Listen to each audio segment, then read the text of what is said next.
livro Irmã Dulce, a Santa dos Pobres. 300 páginas numa obra biográfica da futura santa, que será beatificada dia 13 no Vaticano, inclusive com a presença da nossa equipe. O Fernando Moreira, o Jorge Bianchi viajam amanhã, já com antecedência. O Valdeu Chua já está lá na Europa. E o Frei Vandeir também está indo com a caravana, será o nosso comentarista lá. Aliás, quem está indo também para a canonização é o novo Procurador-Geral da República, Augusto Aras. Né? Vai estar lá, nosso querido amigo Augusto Aras. Um abraço para ele, e para o Roque, o pai dele. Aliás, 63 mil de verba disponível para ele. Ele disse, não, vou com o meu dinheiro próprio, mas vai para a canonização de Irmã Dulce. Então nós vamos agora com Graciliano. Vai falar conosco, Graciliano Rocha. Bom dia, Graciliano. Ô Gilson, bom dia, como é que vai? Bom, amigo, prazer falar com você. E saber que um paulista se interessou por Irmã Dulce, por quê, Graciliano? Nem todo mundo tem o privilégio de nascer baiano, tá? Mas eu morei aí na Bahia. E aí, você conhece a história da Irmã Dulce e se inspirou para fazer essa biografia, né? Gilson, foi o seguinte, rapaz. Em 2011, eu era repórter da Jornal Folha de São Paulo, em Salvador. Eu fiz a curso de beatificação. Então eu não sei se você estava na missa, 70 mil pessoas em Salvador, chovendo muito. E aquele dia lá, rapaz, debaixo de chuva, vendo aquela gente, cara, rico, pobre, católico, evangélico, gente publicando, gente que não nenhuma, que estava escrevendo. Então, assim, eu tenho uma relação com a Bahia. Graciliano, estou lhe interrompendo. Nós vamos fazer o seguinte, nós vamos refazer a ligação, porque está havendo interrupção, pegamos aí um circuito não muito bom. A nossa produção vai derrubar a ligação e refazer com você, porque o som está picotando e é um problema talvez na companhia, na operadora de telefonia, de vez em quando isso acontece. Então nós vamos trocar de aparelho, trocar de linha, trocar de comunicação. Enquanto a nossa produção verifica isso aí, eu falo que na Rio Delicatessen hoje você faz o seu café da manhã, toma o seu café da manhã, almoça e janta na Rio Delicatessen. Agora na Semia Pires, ela é realmente especial na Rio Delicatessen. Não deixe de fazer suas refeições lá. Agora você compra o pão quentinho todo dia, toda hora.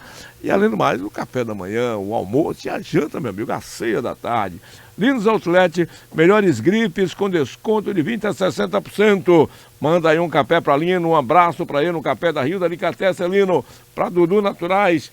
E lembrar, se você está com um problema, meu amigo, você quer ter um sorriso bonito, um sorriso agradável, para você mesmo e para seus amigos, para sua família, para os filhos, para a namorada, para o namorado, vai na Clínica Odontológica Meu Dente, cuida da sua saúde bucal, para você conquistar a melhor versão do seu sorriso, contemplando maiores planos Apivida, Bradesco, Odontoprev, Amil Sul-América, Porto Seguro, Odonto SA, Odontoclínica, Clínica Odontológica Meu Dente, atendimento por plano da unidade, na Avenida Sampaio, com o telefone 3030 2929. Parece que agora conseguimos um circuito melhor, já que estávamos com uma queda na ligação. Então nós retornamos agora com o escritor Graciliano Ramos, ou melhor, Graciliano Rocha, lembrei do Graciliano Ramos, Graciliano Rocha, que lançou o livro Irmã Dulce, a Santa dos Pobres.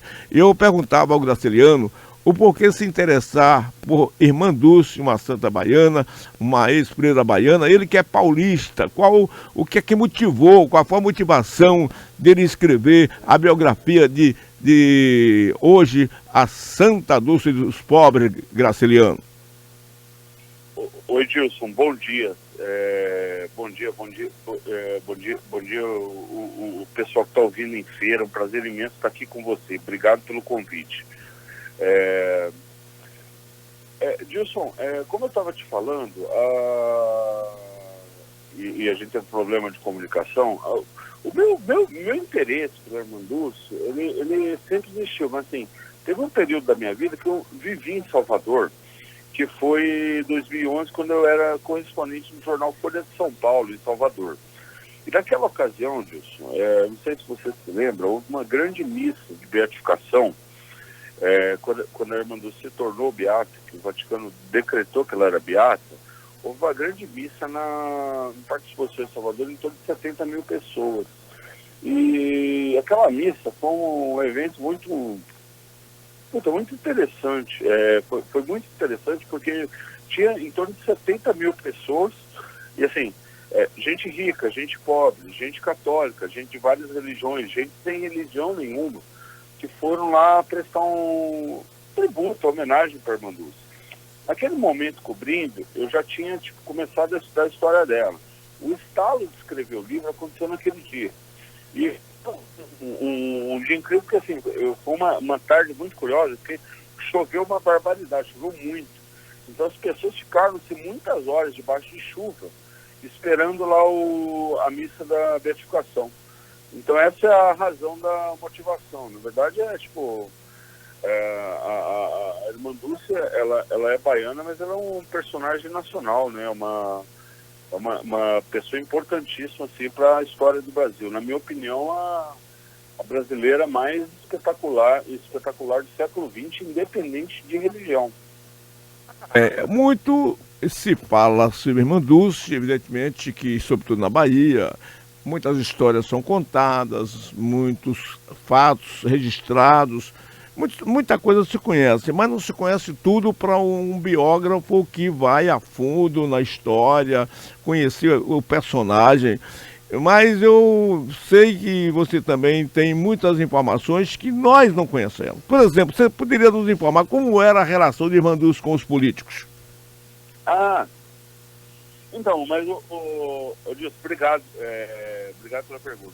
A irmã Dulce é o seguinte, uma das coisas que eu comecei, você tem que imaginar uma coisa. Imagina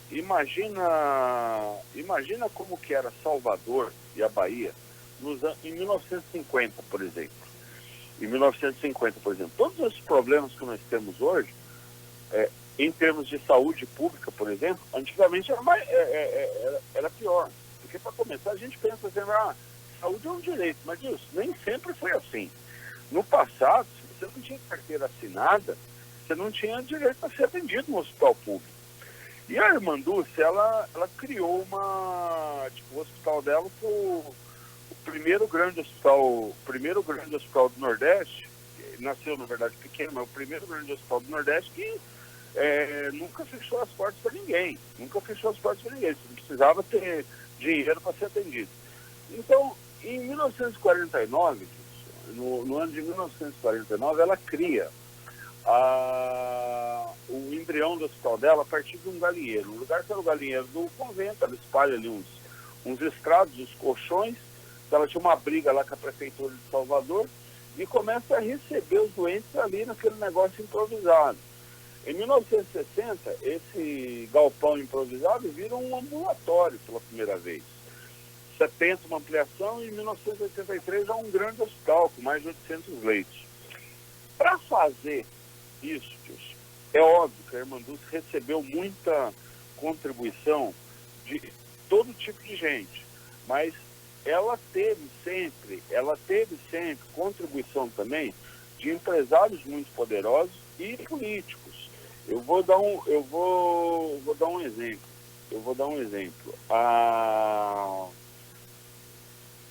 Juracy Magalhães, que foi interventor da Bahia durante o primeiro governo de Getúlio Vargas, depois ele foi governador da Bahia pelo voto direto nos anos 50, foi o primeiro político assim, que se aproximou muito da irmã Dulce, que apoiava ela muito, nos anos 40 e 50.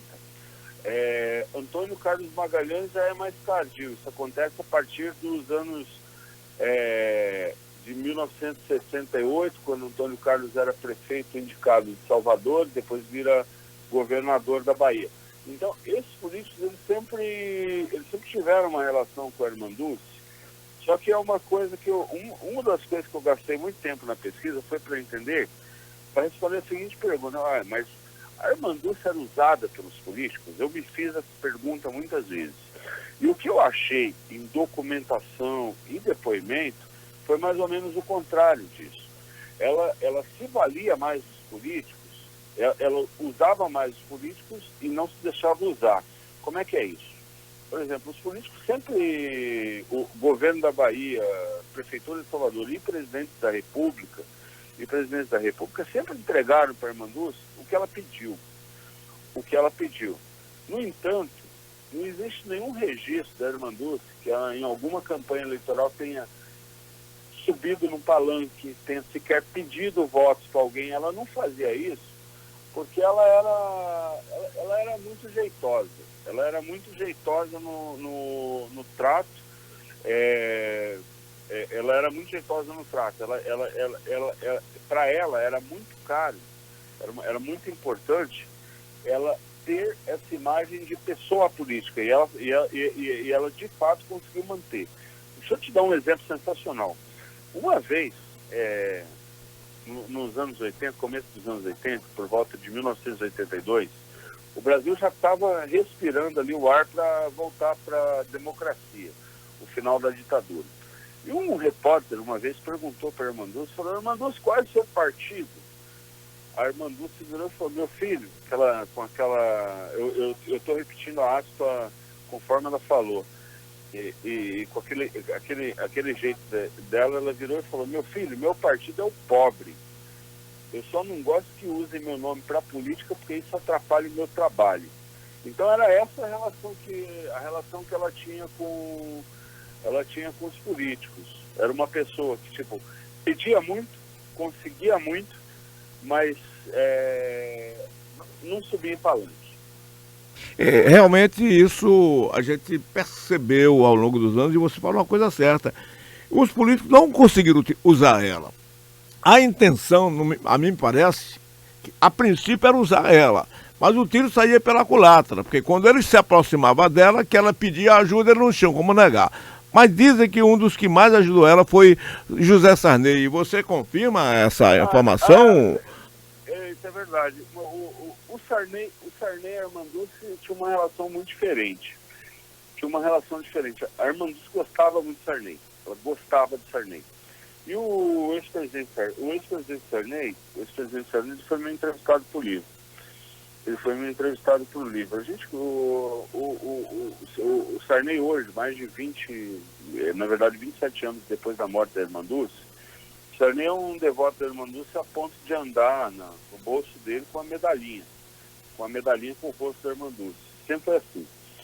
E eles conheceram, o Sarney ele se tornou presidente depois da morte do Tancredo Neves, em 1985, e na primeira viagem dele a Salvador como presidente da República, em fevereiro de 85, Sarney pediu para ir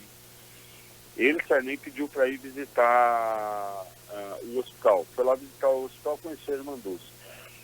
Nesse momento, o Sarney ele já conhecia a fama que a irmã Dulce tinha da pessoa que cuidava que dava sua atenção para as pessoas mais pobres, que era uma porta que nunca se fechava para quem precisava. E eles se conheceram ali nesse momento, e o Sarney deu um negócio para a irmã Dulce sensacional. Ele deu um número de telefone que tocava na mesa dele, no Palácio do Planalto. Era um telefone de cor vermelha. Tocava na mesa dele, no Palácio do Planalto, sem passar por secretária nenhuma, nem secretário, nem assessor. Então a irmã Dulce tinha um número de telefone que, se ela ligasse, quem ia atender era o presidente da República. Dá para você ter uma ideia? Enquanto poder tem isso, ninguém em Brasília tinha esse telefone, nem presidente do Supremo Tribunal Federal, nem presidente da Câmara dos Deputados, nem presidente do Senado. As poucas pessoas que tinham esse telefone eram os ministros militares do Sarney e alguns funcionários de inteligência e a irmã Dulce. Realmente, isso testemunhava exatamente a relação pessoal, não é, do presidente da República com a irmã Dulce. Agora, no livro, você conta que Irmã Dulce desagradou o cardeal Avelar Brandão Vilela depois de um artigo publicado em jornal em que, por descuido, acabou escrevendo que Madre Teresa era a maior testemunha de amor ao próximo e que teria contrariado apoiadores da freira baiana. O caso ocorreu em 79, quando ela, a religiosa, foi naturalizada, de naturalização indiana de São Salvador. Como é que foi esse fato, né? Como foi essa contrariedade entre Irmã Dulce e o cardeal Dom Avelar Brandão Vilela?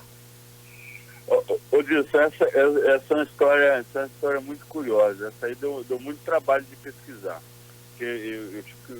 Como você sabe, esse livro ele é fruto aí de 8 anos de pesquisa, e eu viajei, sei lá, para vários arquivos no Brasil, nos Estados Unidos, na Itália e no Vaticano, para conseguir escrever. Rapaz, em 1979, a Madre Teresa de Calcutá, que hoje é santa, que se tornou santa, ela visitou Salvador em julho de 1979, 3 meses antes dela ganhar o Prêmio Nobel da Paz. E a Madre Teresa, ela fez uma viagem pelo Brasil, foi a várias capitais do Brasil, e em Salvador ela foi para criar uma filial lá das Irmãs de Caridade, da ordem dela, na favela dos Alagados, nos Alagados. E que na época era uma favela ainda, era uma invasão ainda. E ela e a Irmã Dulce estiveram juntas. Elas tiveram um encontro de 2 horas com um intérprete. Ali naquela ocasião a Irmã Dulce ofereceu para a Madre Teresa se ela não queria ficar com o hospital dela, Irmã Dulce. Por que ela fez isso? Porque esse é o primeiro momento que eu encontrei na pesquisa que a Irmã Dulce já estava preocupada com o que ia ser feito do hospital e dos pobres dela depois que ela morresse. E ela ofereceu para a Madre Teresa falou, olha, não, obrigado, eu não assumo compromissos que envolva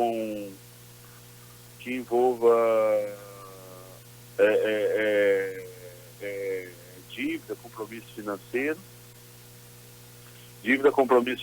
E aí teve essa conversa sem maiores consequências.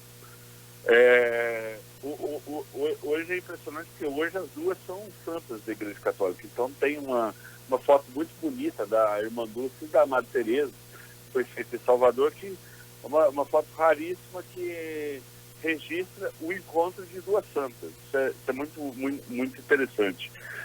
Lá em 79, aí aconteceu uma coisa. O cardeal arcebispo Dom Avelar Brandão Vilela, um homem um homem inteligentíssimo, que tinha um grande prestígio dentro da igreja e que foi uma pessoa que ajudou muito a Irmã Dulce. Ele escreveu um artigo para o jornal à tarde, um sermão dominical, um pequeno texto, elogiando a Madre Teresa. Só que ele elogiou ele e falou, olha, não conheço testemunha maior do amor aos pobres do que Madre Teresa. Ele, na verdade, quando ele escreveu isso, virou uma confusão. Por que virou uma confusão? Porque muita gente ficou revoltada com ele dizer isso, porque considerou que ele estava meio desprestigiando a Irmã Dulce. E não estava. Ele estava elogiando uma visitante ilustre, uma pessoa de fora. E aí, algumas pessoas, próximas da Irmã Dulce, como um primo dela, começaram a escrever nos jornais artigos rebatendo o cardeal e atacando o cardeal, atacando o Dom Avelar. E isso criou um clima de contrariedade, na verdade, um grande mal-entendido, pelo que eu percebi. Foi um grande mal-entendido. E aí o Dom Avelar achou que a Irmã Dulce tinha o dedo da Irmã Dulce nessas críticas todas. E não tinha. Pelo menos eu não encontrei. Se eu conversei com a Irmã Dulce não tinha esse comportamento de mandar recado por jornal. Entendeu? Ela não tinha isso. Então essa foi a razão da contrariedade, mas o Dom Avelar sempre foi uma pessoa muito importante para a Irmã Dulce, porque A irmã Dulce ela ficou 10 anos afastada da congregação dela, da congregação das Irmãs da Imaculada Conceição. Quem promoveu a volta da irmã Dulce para a congregação e resolveu foi o Dom Avelar, foi o cardeal Dom Avelar. Um religioso que ele foi muito poderoso em Salvador e muito importante. Ele era irmão do finado senador Teotônio Vilela, da campanha da anistia. Ficou famoso pela campanha da anistia no Brasil, né, pela volta das pessoas que foram perseguidas pelo regime militar. Né? Então, esse episódio foi um mal entendido que eu conto no livro. Juliano, na verdade, maiores detalhes, eu recomendaria que as pessoas adquirissem o livro. A biografia de Irmã Dulce, eu acredito que é um momento próprio, que é um momento que a santa está sendo canonizada. E eu gostaria que você falasse o livro, quantas páginas tem, que editora é. Você está falando aqui pela Rádio Princesa FM, mas você tem mais 10 emissoras de rádio na rede, na repercussão dessa entrevista para todo o estado da Bahia. E quem não gostaria de ter um livro de Irmã Dulce, a biografia dela, e onde não tem livraria por essa Bahia fora, muitas cidades não tem, mas a internet está aí e que aproxima todo mundo, e a internet traz dentro da sua casa o que você quer. Então, eu gostaria que você falasse do livro em si, quantas páginas, editora, e se possível, se puder ter o preço a dar, pode dar, fica à vontade. Ô, Dilson, muito obrigado. Então, é um grande prazer falar disso. O livro ele tem 296 páginas. Ele é um livro que ele não é ele é um livro que é a história de uma pessoa contada. Ele não é um livro chato, não é um livro técnico, é um livro escrito numa linguagem muito simples, do jeito que eu estou conversando com vocês, é o jeito que eu escrevo. Ele é da editora Planeta, ele custa R$ 49,90. Ele está sendo vendido pela internet, nesses sites, por exemplo, a Amazon, as livrarias que tem na internet, ele está sendo vendido. E esse livro foi para mim, foi o trabalho mais bonito da minha vida, porque eu levei 8 anos para pesquisar essa história. E escrever. Então para mim é uma biografia que trata da vida da baiana, mas não só da baiana, da brasileira mais espetacular do século XX. Muito obrigado pela sua atenção, disponibilidade, e eu vou adquirir seu livro, vou ler. Depois que eu ler, se você me permitir, a gente voltaria a ter uma entrevista com você. Pode ser, amigo? Ô Dilson, eu que te agradeço o espaço, o interesse. Foi um prazer imenso poder estar aqui hoje. A gente teve um problema de comunicação no começo, não sei o que foi que aconteceu, mas muito obrigado. Para mim é uma alegria imensa conversar com você, e eu estou sempre à sua disposição. Obrigado ao escritor, jornalista Graciliano Rocha. O livro Santa Dulce, Irmã Dulce, a Santa dos Pobres, que você pode adquirir conforme os informes dele. São 8h28, o melhor da tecnologia japonesa está pertinho de você na Jade Nissan, uma concessionária com padrão mundial, qualidade Nissan que você precisa conhecer de perto, veículos novos, seminovos, oficina moderna, peças, acessórios originais, uma loja completa, tudo que você precisa, agende um test drive e quem testa comprova na Nissan. E compra também Nissan 3211-5444 e eu recomendo a Nissan Frontier. A branquinha está lá esperando por você, aquela Nissan Frontier, aquela poderosa, e eu posso falar porque eu uso a Nissan branquinha. Nós vamos bater o recorde, viu, Tevaldo Almeida? Você sabia que é a segunda caminhonete mais vendida em Feira de Santana? Depois da Hilux, é ela. E eu estou com um compromisso aqui, eu e meu amigo Rodrigo e meu amigo Maza, para a gente pelo menos empatar, porque a Hilux tem um pouquinho à frente, um pouquinho mais. Mas esse mês agora de setembro, quase que empata. Mas outubro a gente vai empatar em vendas e passar, se possível, da Nissan. Competição interna, né? Da mesma empresa, mas eu estou defendendo aqui a minha Frontier, porque é boa de verdade. E hoje eu vou viajar nela, viu? Estão falando muito bem mesmo, Dilson. Como é que é? Estão falando muito bem nessa. O carga general ficou até de me passar uma no test drive, né? Pra eu ver como Isso. é que é. Olha, se você pegar, é porque é um carro para cidade e para rua, né? Tá Porque certo. ela vem agora molas aspirais na traseira, né? E os jovens hoje, já viu aí, a Frontier Attack, para quem gosta de Carro esportivo, né? esportivo. Pois é. Então nós vamos fazer o seguinte, vamos a Alexandre Garcia, Ana Paula? Podemos botar Etevaldo no meio daqui daqui a pouco. Qual é o assunto de hoje, Etevaldo? Ficou meio mal resolvido uma fala minha aqui há 15 dias atrás, eu vou dar continuidade hoje. Veículos de leilão. Veículo de leilão. São seguráveis ou não? Muito bem. Então vamos a um comentarista